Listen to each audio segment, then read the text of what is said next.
Bonjour bien-aimés, en tout cas, nous avons des mingi et surtout, il y a Bimari écran Nabino, donc tout ça, dans le studio Wilma TV, et par la grâce de Dieu, nous avons CEO de l'anglais, Chief Executive, il y a télévision, il y a chaîne Wilma TV, comme on a bienvenue, Nengese, donc je suis le CEO, et puis nous avons aussi Bishop, nous avons encadré l'église des marchés de l'amour, tout ça basé à Londres, à Leighton, à Library, il y a Leighton, ils ont adresse dans les alliés à Edis plutôt, 7HU. Donc, ceux qui osent les cigares au Kennedy, il y a beaucoup ça, il y a beaucoup de là, il y a loué Nzambé, en tout cas, n'hésitez pas, il y a contacter à 074 38 11 45 46. Voilà. Donc là c'est pour l'église. Et maintenant, le logo Oyo et même sur la télévision, il y a Wilma TV. Et ça, c'est la joie, c'est d'abord les retrouvailles aussi. Avec là, il y a mon Oyo de coller ensemble. En tout cas. Et ça, c'est en tout cas pour moi d'abord, par rapport à retrouvailles. Et puis à Memaye, à Koyambaye, et puis à Ndima, tous les Nakati à studio à Wilma TV. Tous les juste pour s'entretenir, la santé, et surtout qu'ils ont premier visité aussi à Londres. Et dans tout ça, il n'y a pas non plus amalgame ma cambo, surtout, na outi otangawana. Alors, donc, banda bumwana, tokoli, ensemble, balabala moko, ti, toeba poto, toujours beaucoup, tana, toujours solo là. En tout cas, ils essaient. Il y a d'abord, il va se présenter. Et puis après, il y a et logo et même sur le plateau, il y a Wilma TV. En tout cas, et c'est mon mingi, en tout cas, il y a Royambo la carte à Londres, il y a Royambo aussi, la carte à studio Wilma TV. On va se présenter Moko, et puis là, on va bio déjà, et c'est mon into dans la carte à plateau, il y a Wilma TV. Merci Bishop pour la parole. Là, on s'est présenté comme Pierrot. Bon, mingi bavena comme Dave Maradona, donc pas de mettre ensemble là, Bishop, tout on doit coller donc comme Pierrot. Voilà, en tout cas, à l'obika mouké, mais en tout cas, ils ont amusé belé oyoké. Nazi ba oyo ba yebi nenga koli. Donc azana ba étape et belé en tout cas la kati ya vinae. D'abord kokola nae, c'était tout d'abord courageux. Mais c'était courageux d'abord par rapport à Zaki Moutoyoke, à se débrouiller tout seul. À la société, à la problème, à la situation difficile, à être capable de la solution. Et dans le détail, ok, tant que la mission nous sommes au cas moi. Là, c'est le stade le 24 novembre. Et pour le matin, en tout cas, moi personnellement, j'avais du mal. Il fallait qu'il ait essayé plusieurs tentatives pour que Namata, mi-wana le 4 novembre, pour tout côté, tout le match, il y a football. Mais il y a Nambala Mosoto, il y a Mati Malamu à côté, avec beaucoup de difficultés. D'abord ça, et puis après, tant que pour ce mouvement, ils ont aussi Kobe Tabale. Donc c'est vrai, tu as poto âge peut-être avancé, tu as poto na moment où encadrement penda ils a quitté, il y a une des raisons moi tu évoluer ma casse en tout cas la balle la poto en tout cas il fait aussi l'un des meilleurs par rapport à net wale kokola na kobeta balle la quartier. Là si on se rappelle sous avant la poto tu mettais balle match na Saint-Paul.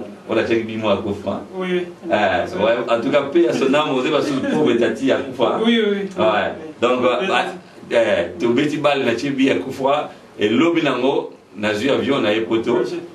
Donc, bah, na pauvre Tati la bijou. Tati mokobo bijoutier. Tati Baba. Donc, ils ont trouvé ça, il y a un souvenir en tout cas. Ça fait plus de 30 ans, un souvenir. Après 30 ans, et il y a un moment où ils ont en tout cas, il y a retrouvé, il y a Wilma TV, tout ça, en tout cas, il y a présenté, il y a une émission de divertissement, il y a une émission de retrouvailles pour surtout dédier un mot, surtout au col, na balabala ya Kabalo, dans la zone de Kinshasa. et puis la dédié aussi na oyo ba yebi biso na kati ya zone ya Kinshasa na Barumbu na Lingwala to beti baba na Lingwala aussi au moins to beti baba na Lingwala partout voilà voilà sur le mabanga na Lingwala ouais donc to gagner ba Lingwala bala sur le mabanga donc na Nyanza to beti ba tournoi na Sainte Monique bébé na biso donc to beti bala presque tout le temps et au moins que na même condition on a tant que ne peut na obengani à son frère oui à son frère to beti bala na son frère donc même condition donc tu as dit nos beauté mais tant que comme la beauté même condition tu continues donc il y en a malheureusement tant que tu vas poto là âge peut avancer et puis tout coup qui peut surtout au moté ma beleza qui auto yebi qui est empêché que surtout beta balle il y a au moins un c'est mingi ya ko ya mbena plateau ya Wima TV il y a aussi qui la aloba impression pe o yazanango par rapport ninga mo pe na auto loba tout à l'heure voilà bon là c'est pas trop de la moni bishop Pepe Nangai donc ami d'enfance depuis na de bayambinga de na à Londres de bazo na gare donc akei wana donc première fois mon akei bongo donc bayambinga puis na kata studio Wima TV donc ya mwana osenga ba mi mususu pe de kola na bango bie batu mususu o bazala Londres bie ba na Paris so bango sa pe émission so que bazala kata ba Londres moi ba vacances bie ba ni ngo sa émission au petit mois tout Bossolina Bishop bienvenue Nengese donc ça va bien donc il y a comment les Bishop donc quand on Bishop bienvenue Nengese donc Mbuta comme on est bien comment on doit bien balle bani tellement il va balle trop on doit bien Mbuta donc tant de cola après Mbuta Jalma donc comme comme grand médiateur modèle bon là à comment on s'est ensemble Bishop tout ensemble donc plaisir à toi c'est pas mingi na kei nde maba ya binga yi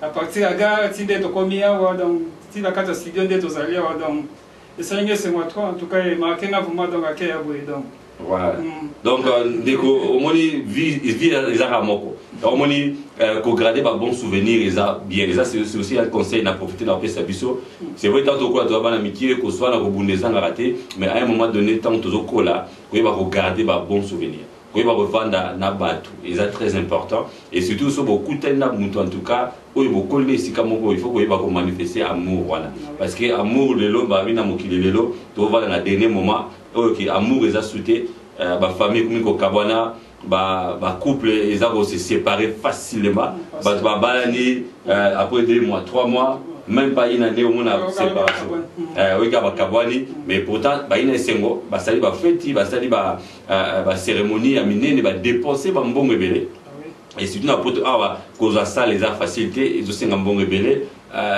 kolata préparation nous surtout voilà au moment que na ba fille d'honneur na ba garçon d'honneur nous surtout ils a na charge ya mobile na mwasi mais ya mobile yemoko.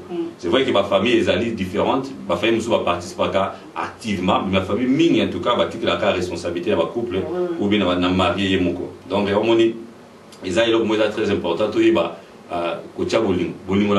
et d'autant plus que le ministère de la BISOP a marché dans l'amour.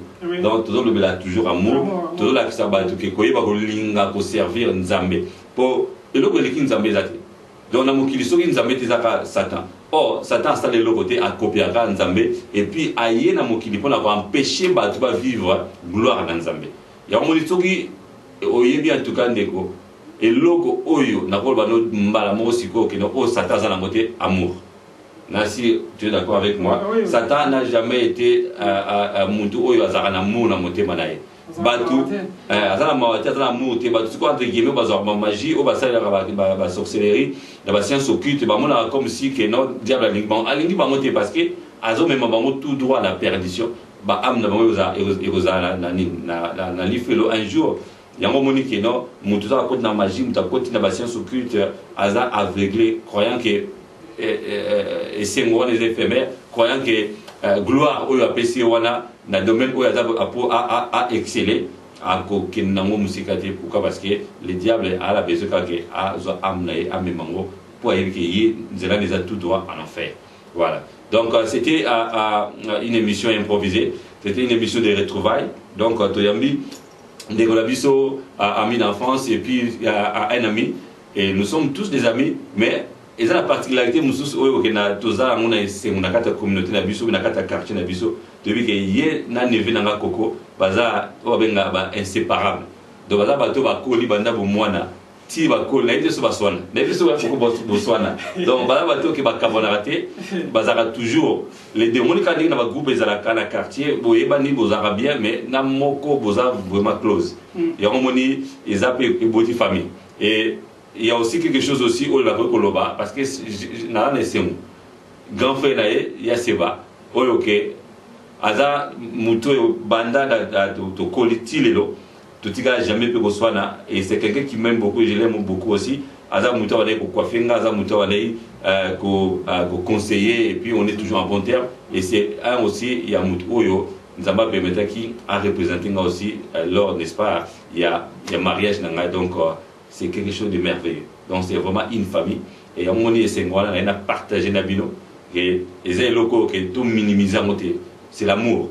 Donc Bolingo, il y a autre chose transmettre en gros. D'abord, là-bas, la Kabalo, la zone de Kinshasa, la communauté Nabiso surtout, Kinshasa, Lingwa, la Barumbu, autre collé en tout cas pendant des années, na Katia Harmonie, na Katia. C'est vrai à l'époque, qui les a dit peut-être n'a pas sur quoi les loter. Donc on partageait tout. Donc ceux qui muninga za moi lipa toujours partager en tout cas et kofanda tiba x temps libanda et pas la bango pas la biso et que des partout les parents la biso en tout cas ba yebanaki et ils étaient aussi en bon terme par rapport à ce que nous allons vivre à l'époque.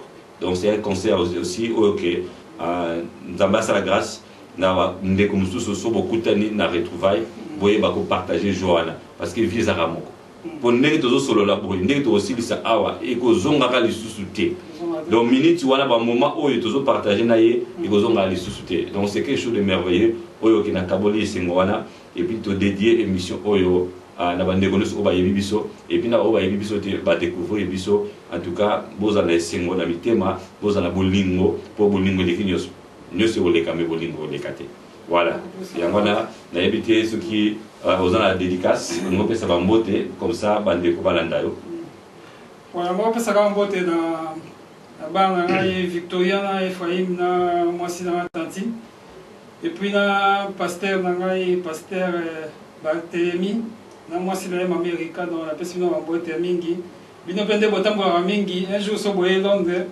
vous pensez à Wilma TV, pas Bishop, bienvenue Nengese. Donc, je vais bien ça côté. Donc, il y a moi qui ai puis après si JC Camarando, moi t'es bien aux États-Unis, Coco, Paris, Naris Orangis, frère Gilbert à Grèce. Voilà.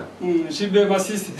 Ah donc Isaïe c'est mon mingi tu yibi ba tous en avant de Gebele Guinée Camalando tu vas Duslen à Paris toi même la future honorable comme dans Gisla voilà donc Camalando donc famille Camalando mobimba depuis nous moitié donc Nzamba pas mola bino de tout kutani mbalasima OK bye for now. En tout cas, donc, Ezaki Sengomingi Yaroyamba, Pierrot, tu es bien, Pierrot Lumika, tu es bien, Lève, tu es bien, Louis de Finesse, tu es bien, grand joueur, le grand Diogo. Donc, à ta âge pour s'animer, ce qui, bon, précis, bottine, na ballon, en tout cas, à Royaba, c'est que c'est bien. Yamana, tu es au Baksa, dédicace, d'abord, All Stoebi, le coup, Guy lui, en tout cas, Guy lui, Azamuto, Togo, Sanaïté.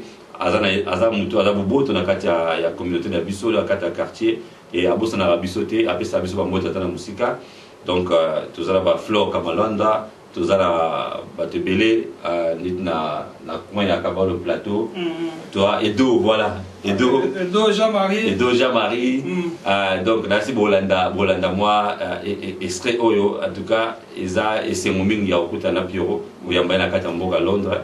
Donc, tout ça, l'andou, l'éclabisso dans la caméra, tu as la pasteur Alpha, en Allemagne, tu as oncle Mira, apôtre miracle, Vinzo.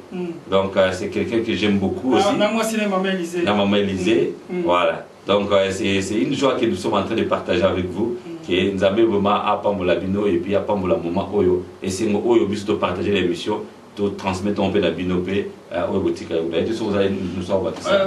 Un gros passe avec mbote na José Mayo là moi ciné Maman Jolie et puis la pesi mbote na couple Gilles Pakana Igo la pesi no mbote à toi na frère Marc Maurice mbote mingi na moi ciné moi na boza bien donc la sugi voilà donc on va pas me la famille na ngaba obima bisto bote be belé pe tout ça belé à la porte na poto ma grand frère na surtout ba Gabi Babi Tom Sita Chichilo ya Bijou ba maman oyo ba na Paris na France ya Odette Françoise bébé tanti Betty moi liboso et puis ba Rachel ba tout na Chassa Fabrice Saoussa Samba et Michel na kata Maroc. En tout cas, bon équipe. Richard. Oh, Richard aussi, voilà, dans la à Paris, Didine et puis donc Heidi Guélor. Donc c'était une joie, il y a un moment de s'exprimer pour partager en tout cas cette joie. Nous avons pas me la binone de tout Koutani Balasima, na Wilma TV.